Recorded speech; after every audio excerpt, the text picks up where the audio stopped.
1990ஆம் ஆண்டிற்கு முன்பு பிறந்தவர்கள் கட்டாயம் படிக்க வேண்டியவை. சிரிப்போடு கண்ணீரும் வரும்.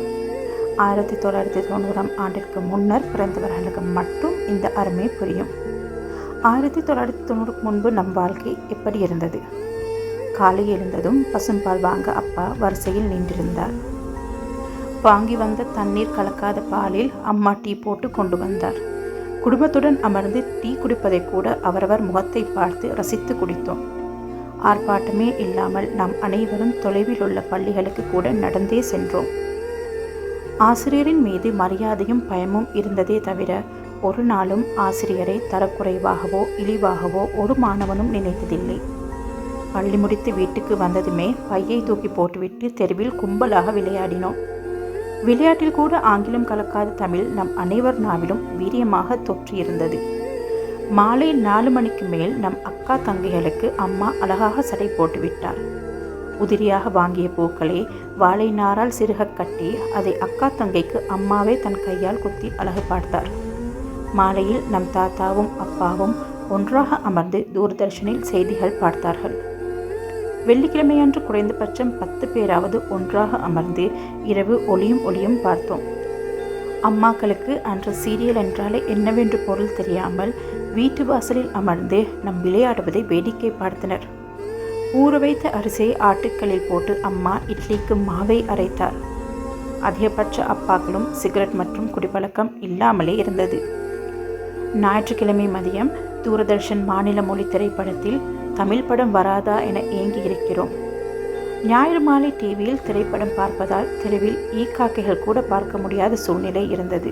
ஞாயிறு பார்த்த படத்தை பற்றிய விவாதம் திங்களன்று பள்ளி நண்பர்களிடத்தில் தொடர்ந்து கொண்டே இருந்தது.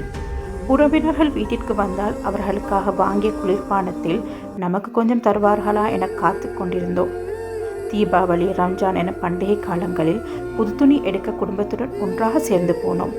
அம்மா அப்பா வாங்கி கொடுத்த துணியை மட்டுமே அணிந்து அழகு பார்த்தோம். ஒரு தெருவிற்கு 2 பேர் காதலிப்பதே அபூர்வமாக இருந்தது.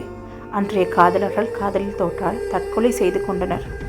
பண்டிகை காலம் வந்தால் வாழ்த்து அட்டை வாங்க கடைகளில் அலை மோதினோம். 10வது மற்றும் 12வது ரிசல்ட் பார்க்க தினத்தந்தி வாசலில் தவம் கிடந்தோம். யாராவது செல்போன் வைத்திருந்தால் அதை ஆச்சரியமாக வாங்கி தொட்டு பார்த்தோம். நம் அக்காவும் தங்கையும் குதிரை வால் சடை போட்டு வீதிகளில் வலம் வந்தனர். பணக்கார வீட்டு இளம்பெண்கள் BSA SLR சைக்கிள்கள் வைத்திருந்தார்கள்.